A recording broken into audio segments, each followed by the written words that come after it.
Welcome to Innovation and Leadership. I'm Jess Larsen. On this episode, you get to have my friend, Eric Porter, famous professional mountain biker and YouTube extraordinaire. He and his boys go all over the world, and sometimes his wife joins them. They got, I think you have like 227,000 subscribers now. Is that right? Yeah, it's getting up there. It's pretty wild. I think we have to give a shout out to Aaron Lutzy for getting us introduced in the first place. But on this show, we have lots of business people, lots of investors, but I really like to have different kinds of high achievers. I would love maybe to start off talking about your professional career and what it takes to land backflips on a mountain bike and something this fun. There's a lot of competition. Everybody wants to be a pro. And so what do you think really made the difference for you, or maybe just start anywhere? Yeah, first of all, thanks for having me on. It's incredible looking at the company that I'm in with everyone else you've had on the podcast. So it's an honor to be on here, and it'll be fun to talk. Doing this as a job is one of the most unlikely things I think that could have happened for me. I grew up in Kentucky, where there'd never been a pro mountain biker from Kentucky. And it just wasn't like Southern California where like that was a thing, and I think it was just I kept doing it and everyone else kind of stopped or got into other things, and the classic girls and cars and whatever it was. And I just loved riding bikes and snowboarding more than anything else. So I basically chased both of those until they took me to where I am today. And I feel like I'm still doing that, honestly. And, it's the same with, founders of companies that you've interviewed and things like that, to where they're just basically figuring it out as they go and just chasing what they know inside they want to be doing. And that's what takes them to success. So I think that's been it for me. Is I was never more naturally gifted than anybody else. I always had to work hard for everything and just keep doing it to learn the things that I wanted to do. And, again, like just basically chasing this passion for things that everyone else kind of looks at and is a joke to a lot of people, especially, in the Midwest, or, where it's not part of the culture like it is now. It was just like, oh, that's cute, you ride your bike. Or, I was the only kid that rode a mountain bike and snowboarded really in high school. And I was such a nerd for that type of stuff that I dressed up as a snowboarder for Halloween in high school one year, and, kind of realized halfway through the day that was not a great decision. Like, nobody gets it. And I just had new gear and I thought it was super cool. So Rusty, my 12-year-old, who, we all went to Woodward together, right? He dressed up as Travis Rice for Halloween. So he's got awesome. all the Travis Rice snowboard gear you can get a hold of. And yeah. Nice. I get it. I got a lot of respect for that. Funny. So, I think about my life in action sports, and like, I don't know, like I really wanted to be a better skateboarder. I really wanted to be a better surfer, but for whatever reason, like snowboarding worked for me. Like I was a good enough skater with us, and I still skate mini ramp today. I remember back in the day, like I was a BMX kid at first, and then switched to skateboarding in like elementary school, and then in junior high got into mountain biking, but we didn't have shocks, so it's like we'd go to the motocross track with our mountain bikes and end up like bending the handles, on the jumps. Yeah. But I think about all these things, and I think about what I wanted to do, and then I think about what came to me, and I'm interested, knowing that you weren't like just the most naturally gifted of all time. You had to work for it, but then you also had to have a sense of like, do I have what it takes even if I do work for it? Like I had the sense that even if I worked for it, I didn't have what it takes to be a pro skater. But I did, I temporarily dropped out of college to be a pro snowboarder. Like I was like, I did have enough delusion to think I could have made it there. Do that You know what I mean? that was my A plan, actually, was to skip college because I was competing in snowboarding in the Midwest and Mid-Atlantic. And my plan was to, snowboard for a year in Colorado so I could get in-state tuition, and then I'd go to school. But thankfully, probably with some convincing from my parents, and I was probably smart enough to know that I was never going back to school if I got out of that system. And I would have figured something out anyway. But yeah, riding. So that kept me in school in Kentucky because that's what we could afford, in-state tuition. And I found the cycling team, and I just fell in love with it and was the president of the team and within a year, and traveling around racing. And at that point, I was just riding cross country when I went to school. So I didn't even start jumping until pretty late. Everyone thinks I grew up riding BMX, and that didn't come till college. And, as far as the mentality goes, I'm not sure where it came from. Maybe, when I was probably 10 or 12, my dad quit his job and started his own business from the house. So he was self-employed. So I saw him believe in himself and do something that he wanted to do and do it well. And for whatever reason, I've had this confidence that whatever it is, I can learn it. If I don't know it, and it was hilarious. I recently listened to your podcast where, you had someone on to interview you, and you mentioned the same thing of like, well, I can learn this. And that really resonated with me because I was like, okay, I don't have this skill, but I can learn this I'm skill. interested though, because like I, for a long time, tried to convince myself I could be a Warren Buffett and sit still and read annual reports all day. And I am like truly interested in the underlying economics, and I've been reading his books for decades and flying out, going to his shareholder conference. I even teach a Warren Buffett. I've taught a Warren Buffett course, and like I'm like a I'm a full on cult member, right? And like eventually I came to the conclusion, I've got more of the personality of Richard Branson, who wants to start a whole bunch of things and hopefully 60% of them stay in business. Oh. Yeah. And like, as much as I wanted to tell myself I was a Warren Buffett, like when I was really honest about my wiring, I'm still a holding company entrepreneur, but I realized I'm actually more of a Richard Branson, which, I mean, both those things are absurd statements, but like as far as style, right? And you got to have big goals, right? Yeah. And I think about like, if enough other humans have done it, I can learn it. That's my, unwarranted confidence, right? But then I do look at things of like, well, I'm tall. I'm like 6'3", which is not that tall, but I'm tall. But I'm like 175 pounds. I am not likely to become an NFL linebacker as a 43-year-old at 175 pounds, right?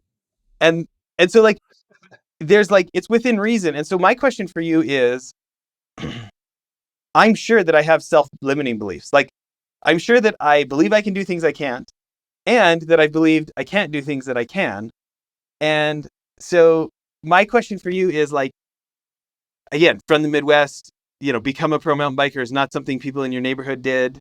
How did you navigate like the internal, like, I've got what it takes, or questioning yourself, or were you like, you were just good, like you just had the belief and you just knew you need to put in the hours?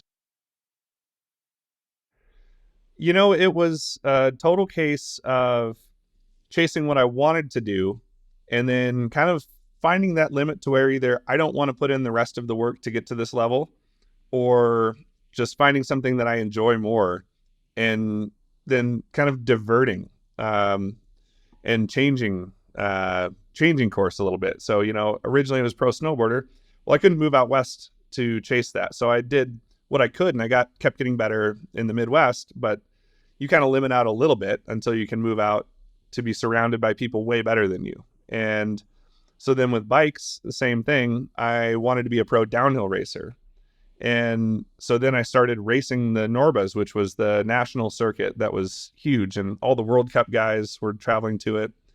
And I got to the top of semi-pro class, which was basically, then the next class up is your racing pro class with the best in the world. But we got to practice with them. So I'd be on course, practicing a downhill course, and then I'd hear Nathan Rennie or Chris Kovarik, the fast guys at the time. It was like a freight train coming behind me. And so I quickly realized I'm fast and I'm getting faster, but I just have to pull off the trail, and then this monster would fly by. And I'm like, that's not me, and probably won't ever be me. And even watching the guys in semi-pro that did make it to pro class, they were the guys that were dominating semi-pro. And those were the only ones that really made it up to the top of the pro class, to where you're actually making a living. And I also realized at the same time I had met some mentors then, Aaron Chase and Jeff Lenoski, and that was when I met Lutzi as well. He was a pro trials rider, and I met him through riding trials, which is, where you kind of hop around and like rock climbing on a bike almost. And so I met this crew of people that was going to all the races. Chase was racing pro downhill and slalom, and Lenoski was pro trials guy. And in between all of the races, though, all we did, instead of training, when we should have been training, we were finding every dirt jump across the country, every skate park, every street spot. And that's what we were doing. And those guys had already been filming that stuff. So then I ended up getting pretty good at that, and kind of making it into the videos, and then figuring out, I think a lot of it was watching BMX and snowboarding. I, for whatever reason, had this idea that I could grind rails on my mountain bike, on my dirt jumper, on the axles. So no pegs, just on the axles, which is like an inch. And for whatever reason, it made sense to me, and it worked. And I started doing that. And that was actually what launched my career. I got a cover doing that. And I was getting calls from Hans Ray and like my heroes that are like, how are you doing this? Like, it didn't make sense to them. And that's kind of, I just kind of followed what I love to do and what I was good at. And, as you read stuff as you get older, I recently heard something that said, find something that you find easy to do and other people find difficult, and you'll be successful. Just chase that. And it made sense to me that, that's what I did. What's interesting about that is, like, there's a couple of business principles I hear in there, which is like, be the category king at something, which a lot of times means you have to invent the category, like grinding on your axles. Yeah. And have people find out about it. Like, get a bunch of attention. Like, if you're awesome at something nobody else can do and you're the category king, but nobody knows, that's not going to work out well, right? And so it's interesting, like, especially with all the opportunities that come to you from your YouTube channel getting so big. And I mean, ever since we went to Woodward with our kids, my boys have been watching your boys. Like our family watches your family on YouTube. We keep up, right? And like, I read those comments, and like, you have a lot of people that feel like a little bit part of your family. Like, if you read the YouTube comments, like, they feel like there's like an emotional connection to you, other than like, think about how many Instagram clips are like, wow, that was impressive. Don't know who the guy was, don't know where it was, don't know what it took for them to get there. There's only so much emotional resonance, right? But I look at you guys. I look at, Burn Peak, right? How many subscribers do you think he has across the channels? He's over 3 million between the two channels. Seth is not Danny McCaskill or Ryan Nyquist or something, right? He's not wowing them with his absurd bicycle ability, but like, man, he really like engages you mentally in like what it's like to build like the most amazing backyard bike jumps, like what you guys have got at your house, right? Or he's explaining hard things. He's going through like how to fix $100 bike. He's he's so with it at the customer level, right? At the viewer level. And you look at, like, again, I'm thinking about your channel and like a couple of your biggest videos. Like, so I get calls from CEOs all the time. Some of them who have built, like, I got an email this morning. Okay. Guy sold his companies for 10 billion plus. Okay. And we've kind of become friends, and he's asking me for marketing advice this morning. Right. And, our parents' generation, they really lived in a world where someone had to grant you permission. You had to be chosen by the journalist to be written about. You had to be chosen to be on the TV show. You could write a book. I'm not saying you couldn't do anything to invent your own press. Obviously, Richard Branson did. But this whole concept of this new world where, like, become your own TV channel. They're free. It's called YouTube. Like, it's just not it's not as baked in, right? And I think about those same principles of, like, being the only, being different and getting people to find out about it. I look at Mm-hmm. your ones where it's like off the back deck of your house out here in Utah, you've got like this great roll in to a big jump and a jump beside it. And like, especially for all of us like dads and moms who grew up action sports kids, like getting to see you teaching your kids how to do like jumps that we all knew were scary when we were that age. Like it kind of has this big nostalgia play, but like I look all across mountain bike channels on YouTube and I have not seen that done on somebody else's channel, right? Another one of your top ones, this idea of like I actually brag about you sometimes to people. I'm like, listen, you've got to do something that doesn't blend in. Go to the Porter MTB YouTube channel. He put a water slide in his backyard, but to ride bikes down. And it's not even like the most technical thing that's ever been done on a mountain bike, but it's special. You haven't seen that on 100 other channels. Right. And you also have the distribution so people can find out about it. Maybe you see it differently. Tell me how you see it. No, you're totally right. I feel like, so when I came up, it was 100% the way that you said, where you had to be the best to get noticed. That was it. You had to be doing something no one had seen before and meet the right people and put in the time to work your way up and meet the journalists and all that sort of thing. So now you can, I mean, Seth is a great example of someone who's a good rider, but would never be a pro level rider. And he's found a way to connect with viewers and have this connection with a large percentage of mountain bikers that don't watch World Cup racing, and they're not interested in that. They just like to ride their bikes and work on them and have a good time with friends and family.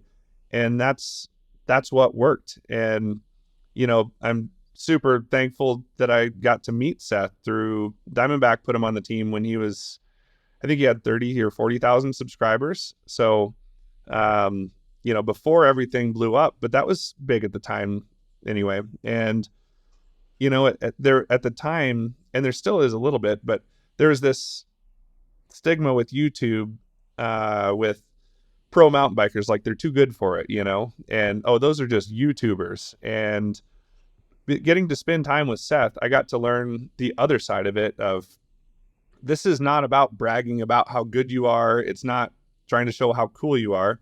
It's just showing who you are, being yourself authentically, and connecting with all these people that also like to ride mountain bikes. And that was the most freeing part was, I watched it at first and I'm like, well, I'm not like any of these. And he's like, you don't have to be yourself and start making videos. You'll find your voice and what you care about. And then, hopefully people connect with that and resonate with it. So, that's basically what I did. And it was the coolest thing ever, because I got to, when you're a pro mountain biker, your job is to do the hardest, craziest stuff in the world. At first it was doing tricks and competing in slope style for me. And then after that, I was traveling around the world to places maybe no one had ridden a bike before and creating videos and articles about that.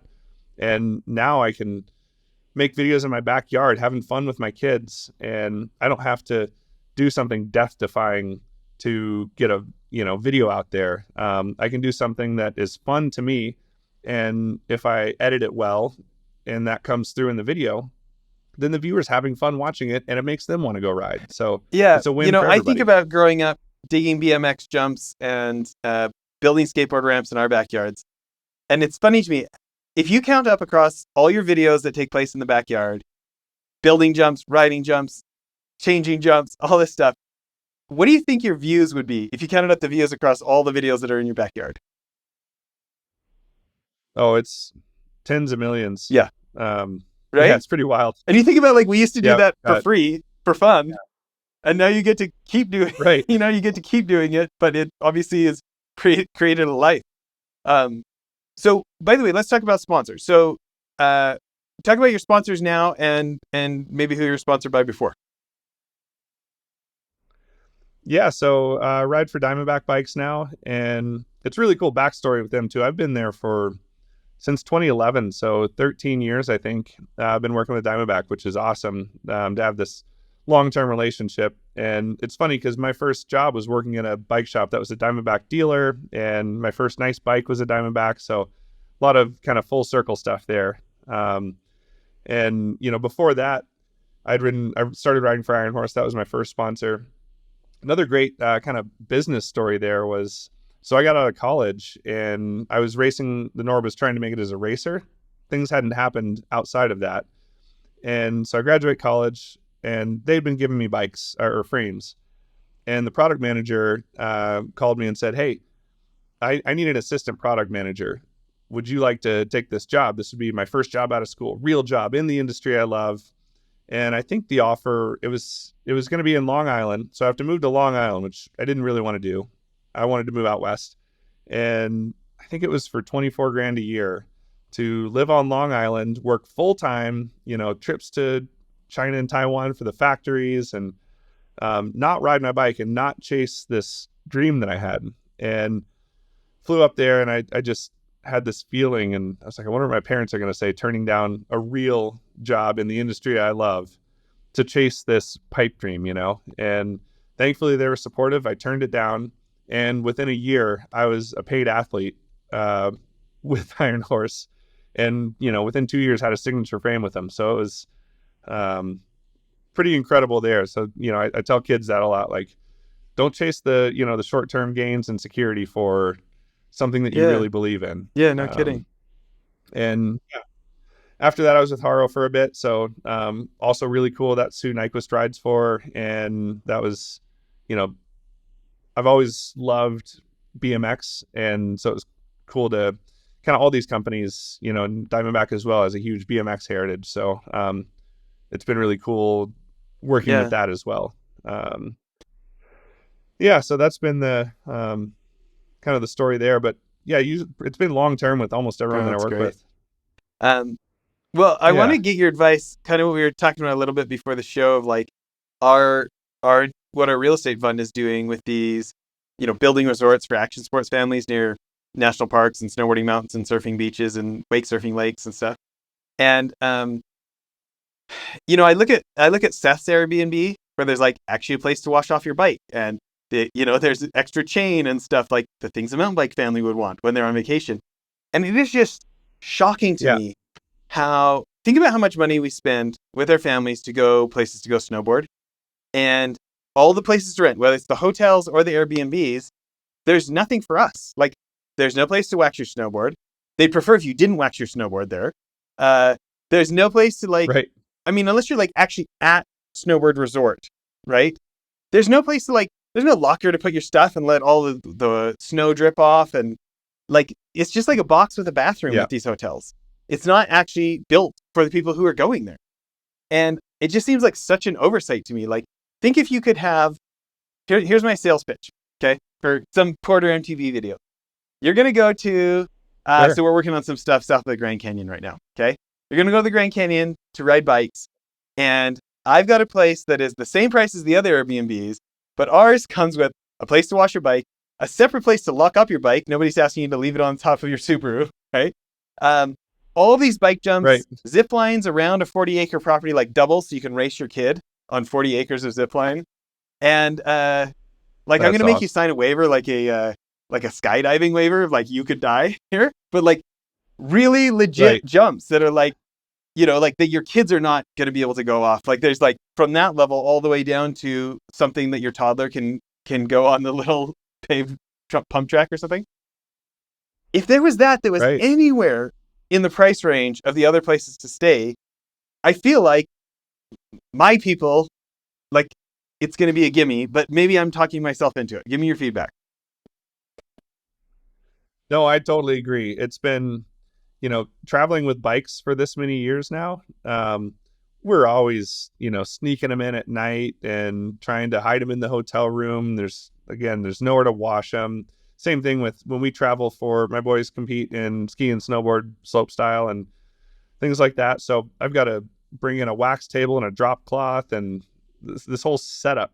And so we always do look for, bike specific Airbnbs, or, we've got a handful of places since we've been competing for a bit in the winter that, maybe the hotel has a waxing station in the parking garage. And so you can just bring your gear down and do it there, and it's a lot easier. No, I think that's a great idea. And, Seth is obviously seeing great success with his Airbnb there. And there's a handful of others around the country that are starting to cater towards bike families, because it is, one of the best family sports. I think it's almost probably better and easier than skiing and snowboarding with the family. Yeah. I think what's encouraging to me is like, I've always been fascinated with Red Bull and how like they didn't have to do boring marketing. Like they do this like amazing attention getting stuff, and they make those videos so well, it's actually a profit center to them.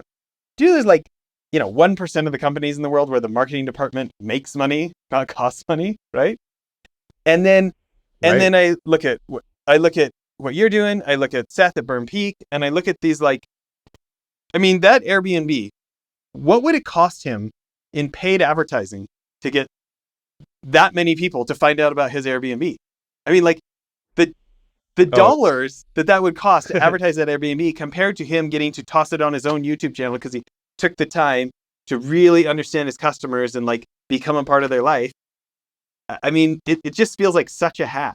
And it's like totally my goal for our action sports hospitality brand. Absolutely. It's, Mr. Beast talks about the same thing, where the rates that he would have to charge for sponsors of his videos, it just doesn't make sense for any companies. He's getting more views per video than the Super Bowl. And so it's the same thing where Seth doesn't really do sponsored videos because the rates are pretty high to reach the audience that he gets. So he just does what he wants to and creates the content that he wants to, and he doesn't have to answer to anybody. So yeah, it's a great model. And the way for a YouTube channel to really be successful outside of making good videos and nailing your thumbnails and titles and things like that is building that community around your channel. So people that are fans of the channel and they feel like they're a part of what you're doing, and they're, I think about that a lot creating the videos. I want the viewer to feel like they're there with us and hanging out with us. It's not this super overproduced. It's good quality, but it's not overproduced to where you feel like you're watching a production. It's something that's they're a part of. And so building that community, and then when you welcome them into that community with your Airbnb or whatever it is, they feel like they're a part of it, and they can be in that ecosystem, Yeah. You think about how many brands are catching on to the cost effectiveness of having access to their own audience instead of constantly paying for advertising. And there's very, very smart people who have not been able to figure it out yet. Like they've got expensive productions, they've got all sorts of things. But for some reason, there's a disconnect on actually building a community instead of treating it like, there's so many that treat it like a passive, like they're just fire hosing people with content, but there's not this community feel. There's not this back forth. If you had advice for CEOs or investment fund managers listening today who are thinking about like, wow, if we had millions and millions of people watching our videos, this would be great for the business. How do we create a community? What are a couple tips? I think the biggest thing is really breaking down those walls of this maybe super produced how-to video to say, hey, let's bring you inside here. Let's tell you the real deal. There's Netflix, there's all these, real big productions like standard TV, all of that stuff. People go to YouTube for something real. And so that's what you have to do with your content and your messaging. It has to be something that's real, that's timely, that's kind of bringing them inside. So, the ones I've seen that work are the ones where it's like, hey, let's do an office tour. Let's meet some people that work here. And you're really building that connection with the people and with the brand and giving them something to believe in, because otherwise you're just, chasing the price down, like just beating people on price or whatever. If you're not getting your consumers to really believe in what you're doing, who's making it, and something that they're proud to be riding. I love advice for the YouTube channel we're going to build for our action sports hospitality brand. Because I look at you and like how many of your videos are like, sure, you go awesome places, go to South America and stuff, but like so many of your videos are like building or rebuilding the jump in the backyard, and like people feel like they know your backyard, right? Or I look at the Red Bull Totally. athlete Matt Jones, and like my kids are addicted to like which hip is he building next, which double is he building next, right? Um, or Yeah. who's the kid with the channel backyard something? It's like a Backyard snow build, Seth in yeah, like where he's like Missouri. out constantly out there chainsawing, building like these super creative, like very very creative features, right? And it's like it Yep. reminds me of the YouTube channels where it's like it almost has something in common with like we restored this rusty piece of crap axe, and now look what it looks like, and you're like, oh, Right. how'd they do that? And you sit there like wasting so much time, like, wow, I can't believe that's Yeah. possible. And it's like I think humans, and I'm interested, you feel differently. To me, it feels like we get like some sort of like emotional payoff for achievement and accomplishment. And even if it's not ours, like I think about the skateboard videos where the guy lands the hard trick the first time versus you see him try like 14 times and like almost breaking his leg. Right. And then the 15th time he lands it. And like you can tell like him and all his buddies are about to like cry. You know what I mean? Because it's like, we finally did it. Yep. I think about like the guys we just mentioned, or like, and I can't remember this kid's name. You probably know him.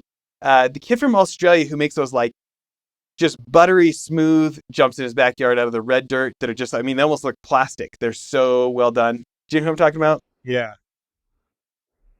I do. I can't think of the name right now. There's some in the UK too that It's just like a work build of art, this artwork. right? Oh yeah. It makes mine seem like some just piles of dirt. There it's absolutely beautiful, and I'm jealous. I wish I would love to put the time Yeah, in to right. build those as well. I mean, Awesome. part of my thought is that we actually just like as we do property by property across the country and then eventually across the world, that we're like, it's literally like join us for the ride of like, and I spend like, months letting the YouTube community see we did this, it broke, that doesn't work. We had you guys come out to come do a test run, and you guys are like, this sucks, guys, you need to move it this way. And like almost like build up the anticipation for the grand opening, and then you know, come back a few times a year and change features and have people feel like they know our properties because they felt like they built it with us or something. I don't know. That's kind of my premise.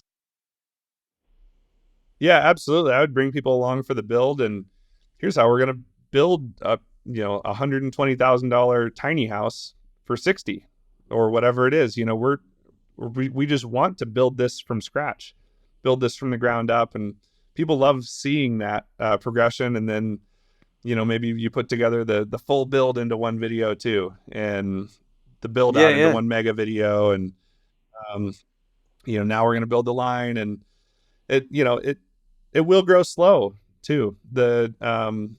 It's hard to build channels, and it takes time and patience, and that's where most people don't end up making it through to a bigger level, because you just make videos for a long time that don't get that many views, and then finally like one hits, and then there's a catalog for them to go back to, and well, how'd they get to here, and how'd they do this part of it. And yeah, there's some great channels that are fun to yeah. watch with Okay, that. so it looks like we're this close to signing on a new property in northern Utah.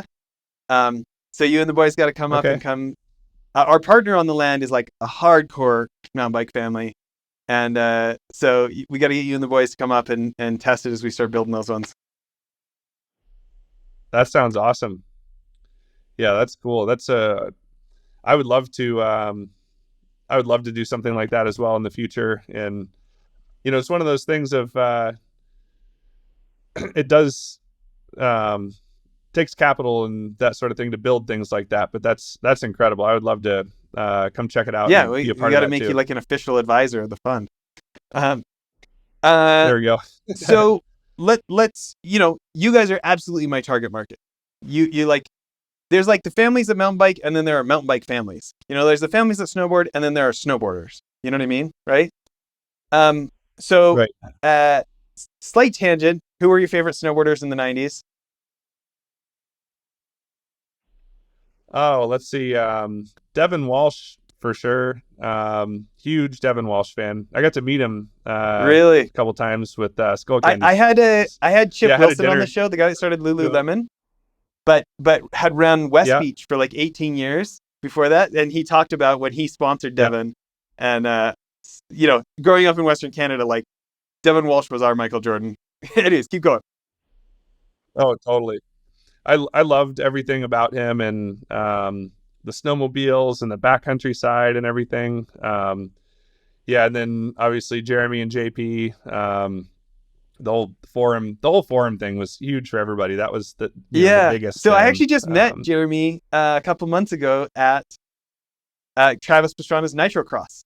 And he just like walked in after me and my Oh, boys. nice. I was like, "Hey, Jeremy, lifelong fan," and invited him on the podcast. So he said yes. So we're trying to find a date. Oh, he's awesome. Yeah, I got to one of my dream videos I got to make was working with Woodward, and we built a feature at Woodward with Oh Jeremy yeah, Jones. I was and so Nate jealous. I Vessel. was like, "Oh my gosh, you Uh, met Jeremy Jones?"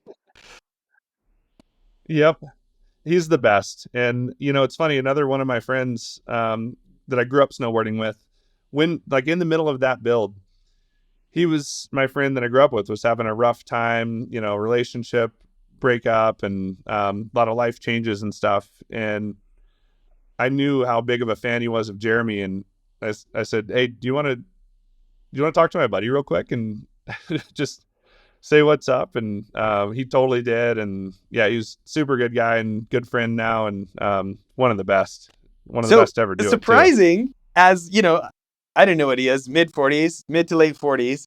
Like his clips of like doing his first 360 on a BMX into the pool or whatever, like he's Oh like yeah. just decided not to get old,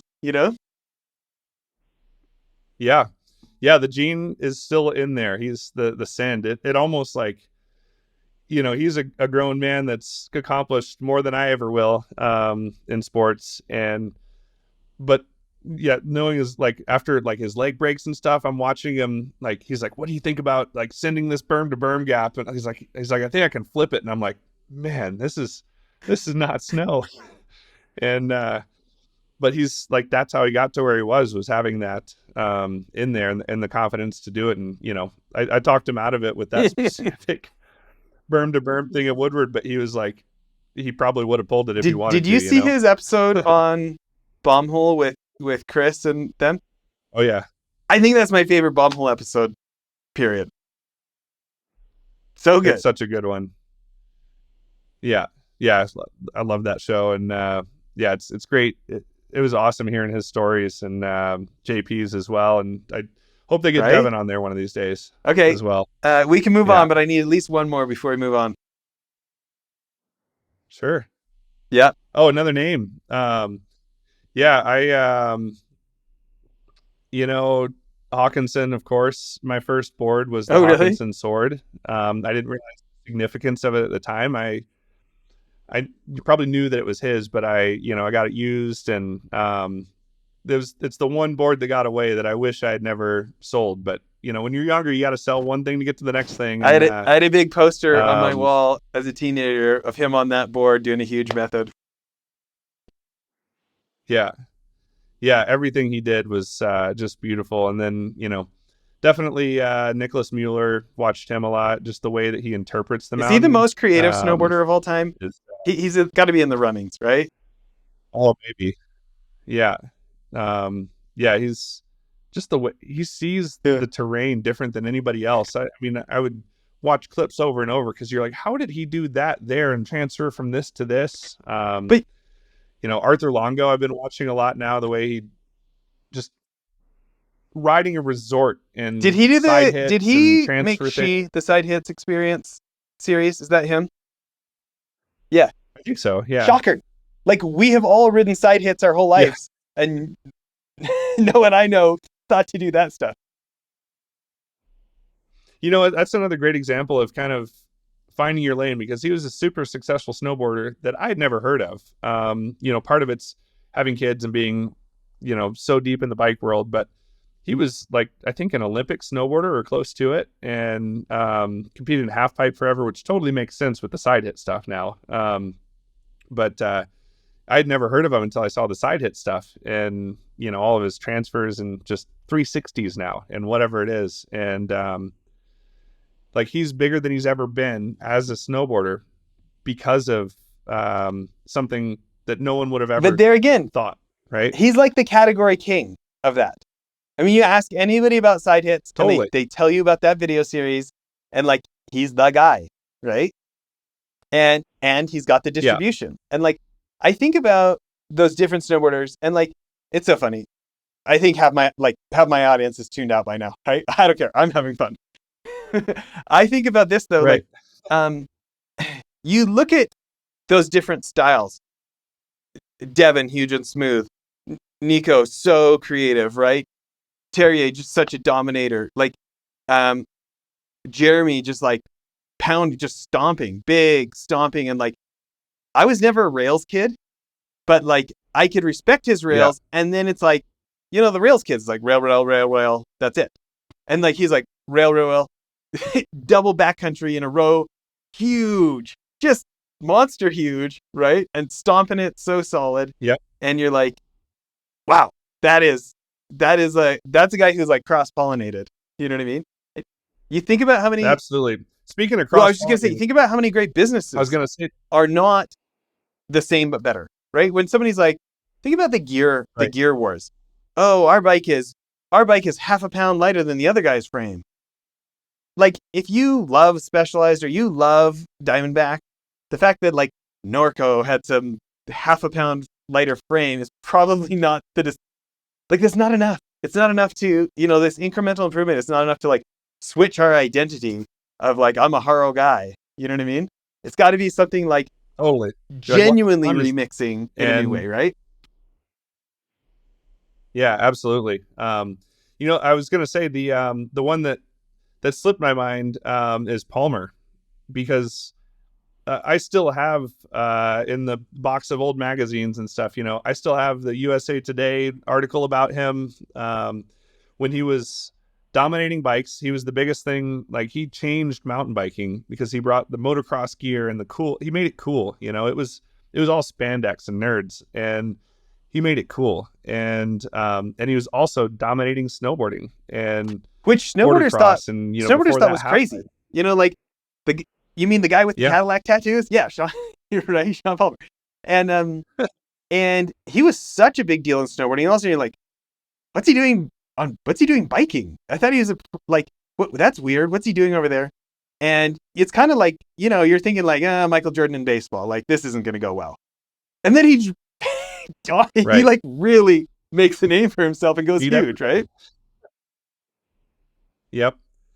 Yeah, and I think I never had the confidence like he did. I mean, I think he won some races just by running his mouth on the start line and letting people know he was going to win and scaring them. And he just had that confidence. But, what he didn't show, I'm sure, was the work that he put in off camera and to get to that level. Because he was obviously an elite athlete, and you can't get to that level all natural talent, just the mindset to get that good. So I definitely, that was my biggest hero, because I was racing border cross like him, and I was racing downhill like him, and I was how to beat Palmer. That's awesome. Well, I want to talk about, like, I feel like in skateboarding, like, the ollie and the kickflip are required if you're going to be a real skateboarder, and I look at like almost every one of my friends growing up started skateboarding. Almost none of them mastered the ollie, and then even fewer of them hit the kickflip. And it's only the guys that like put in those mind-numbing hours of actually being able to like consistently ollie correctly and being able to actually kickflip that stayed in skateboarding, right? And for me, like, I look at like, serious mountain biking, and to me, like, the backflip is that. Like, I actually, when I was 20, I finally landed 360s on my mountain bike, and that was like, nice. That was a lot of eating dirt, right? And I had friends who could backflip. Ryan James from Edmonton, Alberta was like, he was always the best BMXer amongst us, even when we were like in second grade. and he just never quit. You know what I mean? I remember Yep. being in high school, going up and visit my cousins, and he's like in the middle of a cement parking lot on a wood ramp. It's like not that wide. I don't know. Maybe it's three, Like 4 feet basically, wide. like straight out of Rad, like Yes. onto a By the mattress. way, I think that's really where me and my brother's love of biking comes in. Is we used to walk to the Max. It's like 7-Eleven in Canada, and rent Rad. We'd save up our like $3.50 to rent Rad on VHS and watch it like 4 times before we had to return it the next day. You know, and like every Yep. few months we'd go back to Max and rent it. Um, Oh but yeah. but yeah, like I I got close to throwing it a couple times, and it just like it kind of unmanned me. And so I'm interested, like, what do you think is the hardest slopestyle trick you ever landed? Oh, tail whips for sure. That took me 2 years to learn that trick. Still my favorite trick. I think part of it is that it just feels cool. The mechanics of taking your feet off and using your arms to mechanically move your bike around in front of you and come back on. It's just like, it doesn't make sense to be able to do that trick. And it took me so long to get that trick dialed.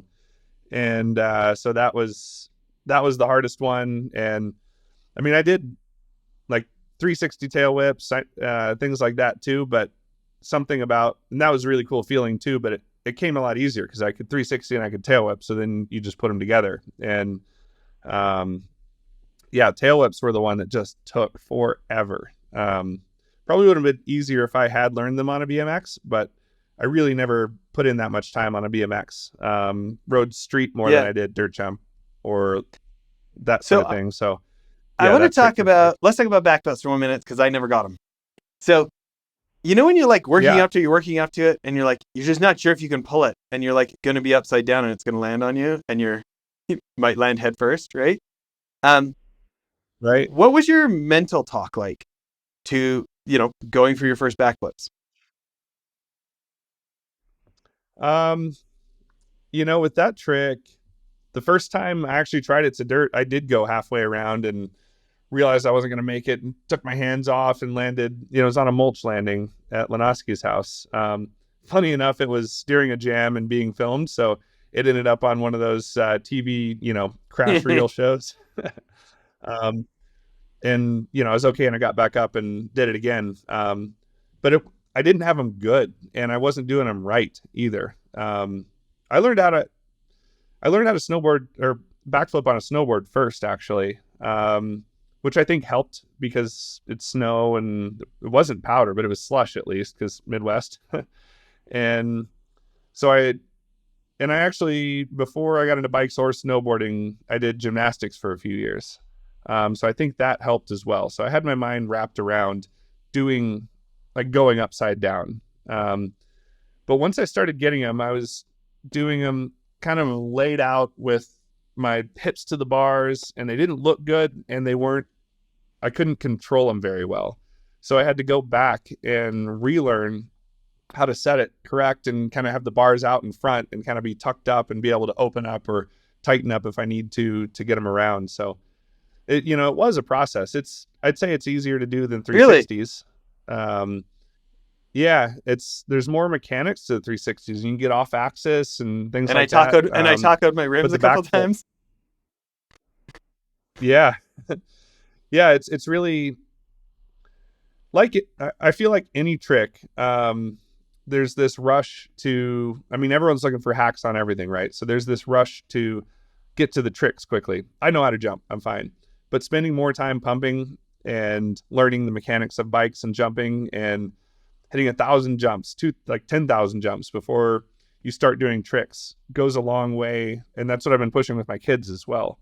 Um, and then tricks come pretty easy because you're comfortable in the air. You're comfortable with what the lip's going to do, what the landing's going to do, how the bike's going to react. And so I think it's kind of putting in that prep to be ready for it. And then now, thankfully, I have foam pits and airbags. So you can do 100 of them before you take it to dirt. And then as long as mentally you're ready and committed to it, it'll Yeah, probably makes work sense. out. I And I guess I didn't really answer your question there. The mental side of it is is kind of how I approach a lot of things that are scary. So it's okay to be scared of things. It's good. That's a natural response. That's telling you this is something dangerous. I need to take it serious.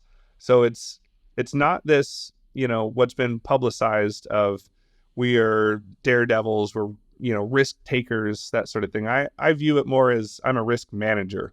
So if I want to flip this jump, I'm going to hit the jump first and start to get a good feel for it. And then I'm going to think about, all right, what am I scared of? What do I think can go wrong here? What's going to get me into trouble in this situation? And I think through all those scenarios, from worst case to, best case.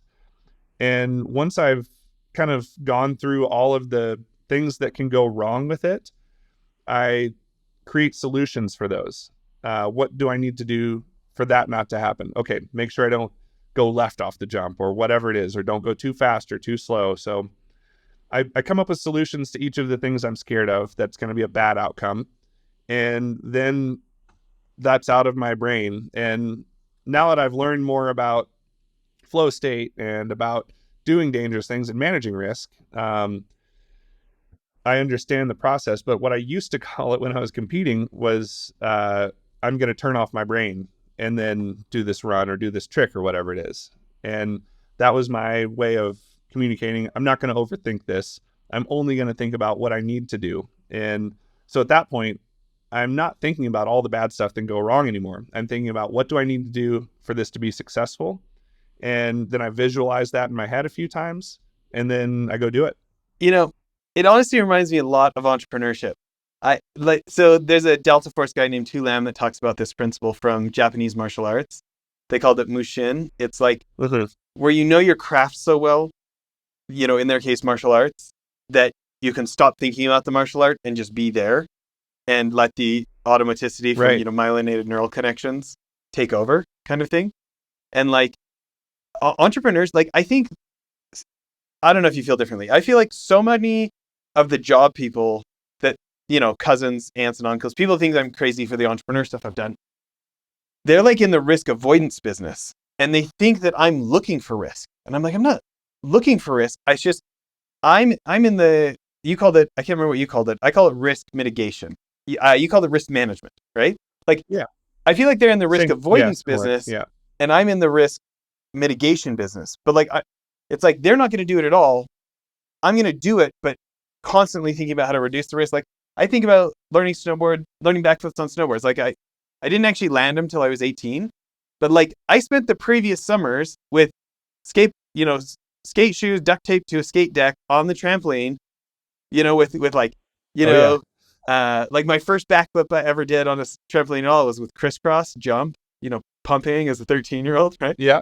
But like with the Ghetto Blaster out in the trampoline and just doing like 100, just doing that over and over and over. And like I was in Island Park, Idaho. I was going to college in Rexburg, and it was just kind of like exactly what you said. Like I'd worked through all the negative things and I'd like come to the conclusion that I might not land it, but it'll be survivable. And like mine was stupid for snowboarding, but like I just count down like 3, 2, 1. And actually a lot of times I say it out loud because we're in the backcountry and there's nobody near me. I say like 3, 2, 1, go. Right. And it's kind of like I've stopped thinking and I'm trying to just be there.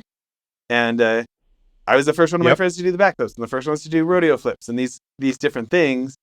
And as soon as you talk about it that way, I realized, oh, but I'd done it 1,000 times on trampolines. And then I had worked up to where I was like, it was so aggravating to me that I couldn't do backflips that it was worth the risk of landing on my head. And Oh yeah. Yeah, it's without taking risk, you're really limiting your potential gains.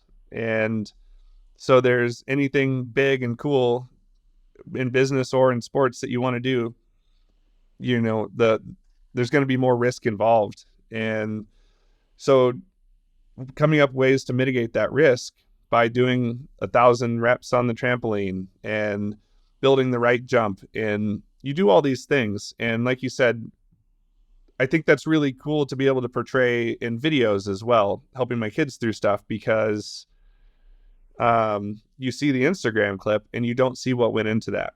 Yeah. So, sometimes I feel like I'm too much of a captain safety risk manager. And I cut out a bunch editing that I'm like, that it's just too much. They get the point. And it's also helped me as a parent to be like, all right, I can shut up a little bit with giving my kids advice Yeah. because they've heard it all. Well, I think about Woodward, right? And you think about foam pits. So for people that don't know, like Woodward, like if you want to go to the X Games or the Olympics and action sports, like Woodward is probably where you're going to practice, right? So we've got one out here in Park City, and like there's this jump from the third story. There's a big roll in, and then there's a huge scoop, and then there's a foam pit. I don't know how long is that foam pit? Like Oh, it's huge. yeah, 60 feet or it would be something. impossible to hit the back of it. It's just so far, right? And you think about Yeah. in business, like I see first time entrepreneurs make mistakes that I made where it's like they just go for it. They quit their job. They quit their job first and then start the business. It's like, ooh, why don't we lower the risk level? Like, why don't you see if you can get anybody to buy this Yeah. before you quit your job? Like how about sell it first, then Right. like get the investor first, then quit the job. The guys at Warby Parker built $100 million glasses company. None of them quit their jobs to start the business. Read Shoe Dog with Phil Knight. Like he kept his job as an accountant for 3 years into Nike, including having like 13 employees, and he still wasn't an employee because he'd kept his job as an accountant in case he needed extra money to float the business, right? And like this idea of Yeah. risk mitigation of like try it in a controlled environment, try it, like teaching people to be a sales rep. Don't have them be there. Don't have them do their first investment pitch or their first sales pitch in front of the client. Like practice 100 times on people in your company and your mom and the bathroom mirror and the film yourself and systematic desensitization. That can be a benefit, right? When we do it to ourselves. I think about Woodward, like I never really landed more than 540s or switch 540s on the snow. And going to Woodward, like I've got 900s down, and it's because the consequences were so low. And it like really taught me something of like, oh, you know what? You never landed 720s or 900s, Jess. You never went big enough. Like you never spent enough time in the air. It Right. wasn't about how hard you spun. Like you can spin as hard as you want, but it Right. requires time to get those rotations. And it's like, I'm not going to go try it on an icy park, but like the potential now of me possibly attempting it into powder has gone way through the roof because of that airwareness, right? Yeah, totally. I think it's a really small percentage of people where it works well for them to have no backup plan. That it's that type of person that's just all in with whatever they do, and they probably wouldn't have been successful if they didn't just go all in. But I think that's a really small percentage of people um, where that actually works for them. Most people would. I mean, what are the odds with businesses that your first one is a hit, right? Most successful business owners had 3 failed ones before the Yeah. one took off. And so having that bit of a buffer, I think can be really important. And, I suppose I kind of did go all in, but I worked hard to, before I moved out west to, move to Colorado, I painted my friend's house. I saved every penny I could, slept in my van at the races. And same thing when I was in Colorado, I was, in between every race or everywhere I was going, I was working and saving money and being smart with it to try and make it happen. And I think you're right that in business or in sports, it's good to have that foam pit and put in the reps with a measure of safety to keep you Well, and moving. I feel like one of my big takeaways from today is this idea of endurance. Like investing is an endurance sport, entrepreneurship is an endurance sport. You becoming a pro mountain biker was an endurance sport. You know, making videos that nobody watched was an endurance sport until you now get millions of views across your channel, tens of millions of views, right? Um, and it's Yeah. kind of a reminder because the business press loves to tell us about, and then they just came up with this, and then it worked, and then they sold for $1 billion. Like it's this cute little story. Right. Too bad it's not reality. You know? Yeah. It's a grind no matter what. Nothing happened overnight for me, for sure. It was all chasing things that didn't make sense to an outsider, right? That ended up working out because I cared enough for him, and I worked hard enough and was in the right place at the right time. And what is it? Luck is, what's the equation? It's luck is when preparation meets an opportunity, something like that. Where there's a little bit of true luck, but most lucky people, they did a lot of To take preparation to advantage be of the luck, lucky. right? Right. I'm not Yeah. a football player. I was never a football player, although I did break my leg playing football.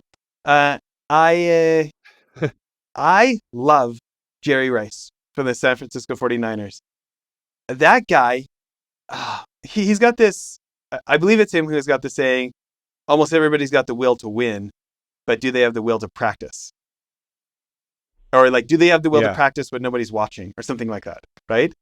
And like, Oh yeah. We just watched In Search of Greatness, the documentary with him and Pele and oh, Gretzky. I gotta watch that. You haven't seen? Oh yeah, it's on Apple TV, whatever. Great sports documentary. The main point of that one is that the key to all of these people's success was the unstructured play. That it wasn't the being super specialized at 6 years old on the feeder team and practicing as exactly as the coaches say all the time. It was the unstructured play for fun that Gretzky's like, I just loved it. I didn't practice all day long. I played all day long. I enjoyed it. And yeah, I think about that a lot as my kids are getting into these sports and creating opportunities for that unstructured play, even if it's with guidance with a snowboard coach or whatever, making sure that they're on the same page of, we're going to help, the mechanics of learning this trick, but create a scenario where there's this group of kids that are out having fun together snowboarding. Yeah, I love it. And Jerry Rice is, I love, I'm not a sports fan either as far as the traditional sports and following that stuff, but I love those and the Michael Jordan Last series. Dance. I love all that stuff too. Yeah. So there's stuff we can pick up from it for all aspects Yeah, of no life. kidding. You think about Yeah. how many of the best entrepreneurs took something from a different industry and converted it to theirs and remixed it. You look at like, the first snowboarding video I owned was TB4, and Noah Selaznick was just like, he just took over the snowboard industry like 1990, those early days, because he was like the most distinct skateboarder to bring skateboard style to snowboarding. He did like, I believe he was already a pro for vert before in skateboarding before he came over to So snowboarding. And like, yeah, I think so. those old Sims boards of his literally had skateboard wheels and tracks as the graphic on the bottom of the snowboard. And I mean, it like, Right. you can listen to the old pros, like it changed everybody's mind about bringing this like skateboard style to snowboarding. Oh, Oh Jamie yeah, Lynn as totally, well. right? Yeah. No gloves. It's like, I just want to skateboard all winter on the snow. Totally. Well, listen, everybody, go check out Eric and his family on Porter MTB on YouTube. It's addictive. Eric, anything else you want to leave people with today? Man, just have fun with the family. Get them all out there. I've got a lot of friends that, they're saying, oh, my kids won't do this with me or that. And I think I gave up a lot of powder days and great bike rides to not get my kids into the sport, to not, like push them to do anything or be anything, but to create a great day on the bike for them and a great day on the snow. And, if we want to put in so much work to get your kid, a 4-year-old, to a ski slope to try to ski or snowboard. And if they do one run, great. Did they have a good time? And you just create these opportunities. And it's been so worthwhile for me to get to share this stuff that I love I'm with so them. glad you brought that up, because I think about this action sports hospitality brand. I mean, the working title for now is Action Cabins. I don't know if that's going to stay the title. Okay. And like, our whole premise is like less screen time, more family time in nature, like family and friends in nature. And like, it's like, I think about, so my dad unfortunately was killed in a car accident about 5 years ago. And like I think about my best memories growing up, and it's out in the national park because we were there all the time, and like skipping rocks on the lake, like building a fire. Like I love building fires. Yeah. It's like dumb little things, but Yeah, they're like totally. they last a lifetime. You know? Yeah. Yeah, my 14-year-old Milo has an iPhone now. And so it's like anyone with a teenager knows, it's a battle against the screens. And they're going to win every time if you let them, because there's a lot of people making a lot of money to keep your eyes on those screens. And they're really good at it. Yeah, my And, my YouTube channel and whatever included, like this is all yeah. part of it. But the point of what I'm doing is to give someone something, wholesome to watch that's going to inspire them to get out and spend this time away from the screens with their Well, friends and so family. you set an example for our family because I get to see you putting in hours when it's probably not convenient to go do this with your sons instead of go ride the Great Trail with your buddies or something. Like I actually think about you with my boys and getting out. And so you've affected one family at least. Nice. That's awesome.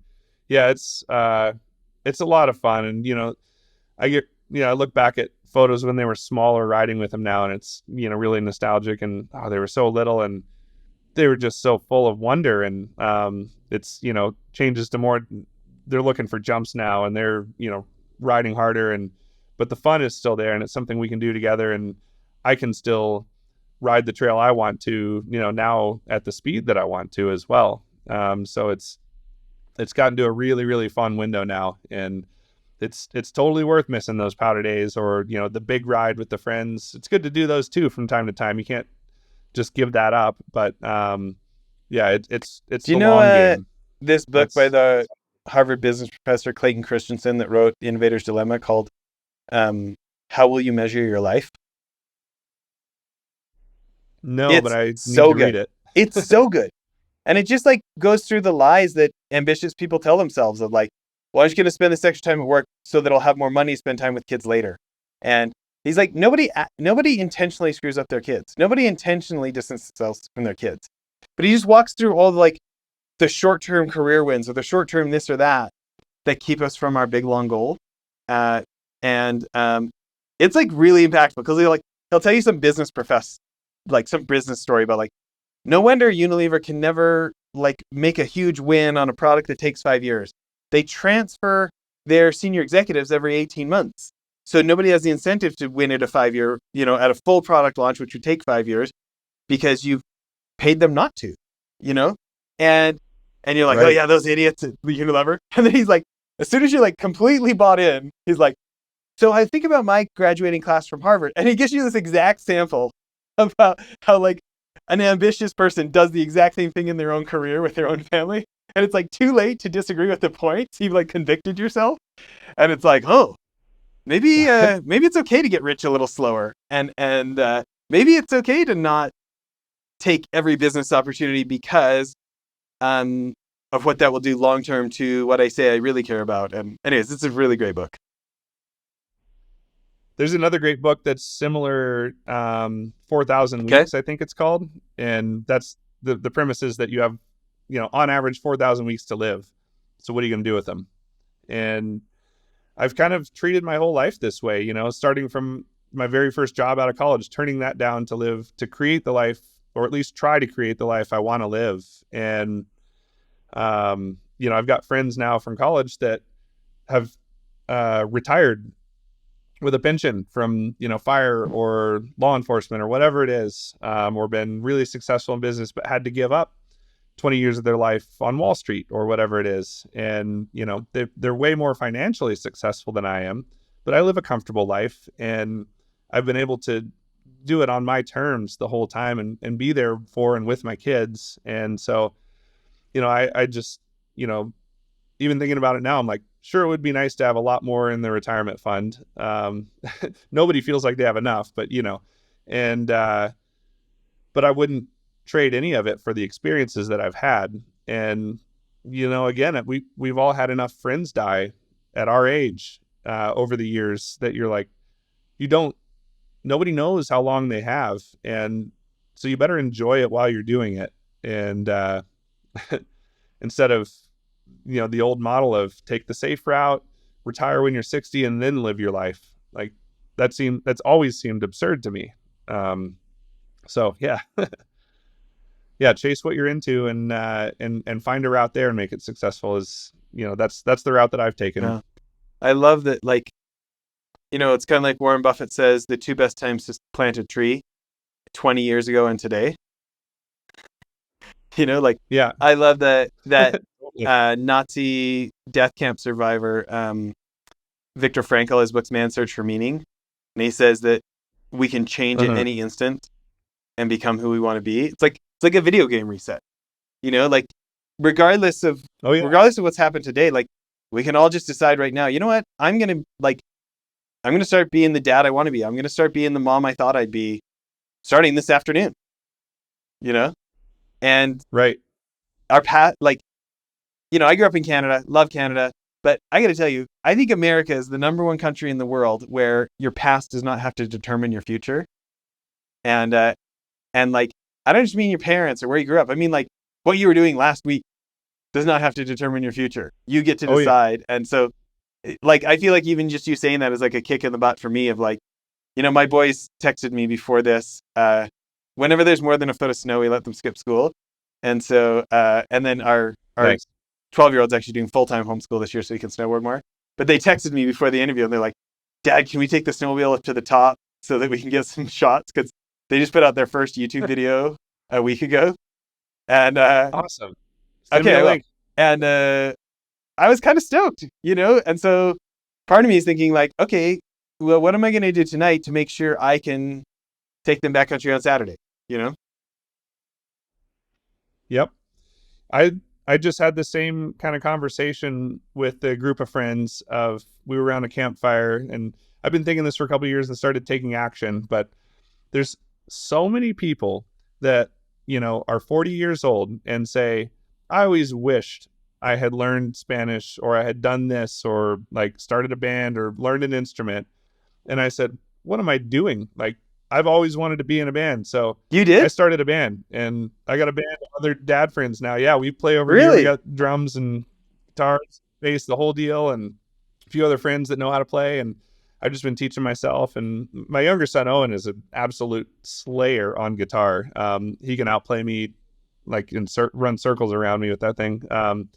But I can play the songs I like to play, and I love learning and new skills and that sort of thing. So I was like, I'm going to stop saying I wish I had done anything. And, started a band. I'm learning Spanish and same thing. Like I was winter guide, snowcat guiding, all that stuff was the coolest thing to me. So I'm like, well, why don't I just do that? So I went down that path too. And anyone can do it. You just lose a little bit of sleep and money or whatever it is that it takes to do that. But you're totally right. Anyone can do, within reason, whatever they want. So why say I wish I learned how to do this? This is a dumb little one, but I wore suits for 20 years because I was like the young guy and in finance and trying to look the part and blend in with people my dad's age and stuff. And like, I'm not saying I'll never wear suits again. There's definitely environments where I actually prefer to wear a suit.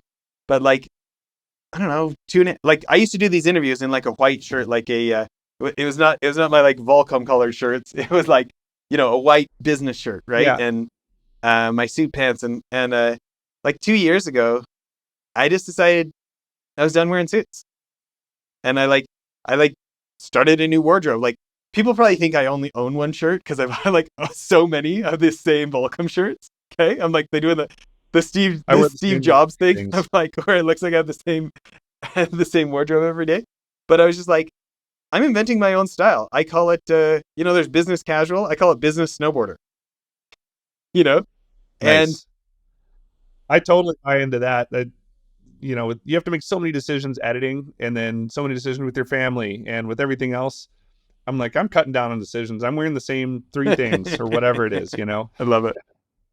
Totally with you there. This is so fun. Yeah. Let's get the boys out and do some backcountry days now that it finally started snowing here in Utah. And I'll send you that YouTube link.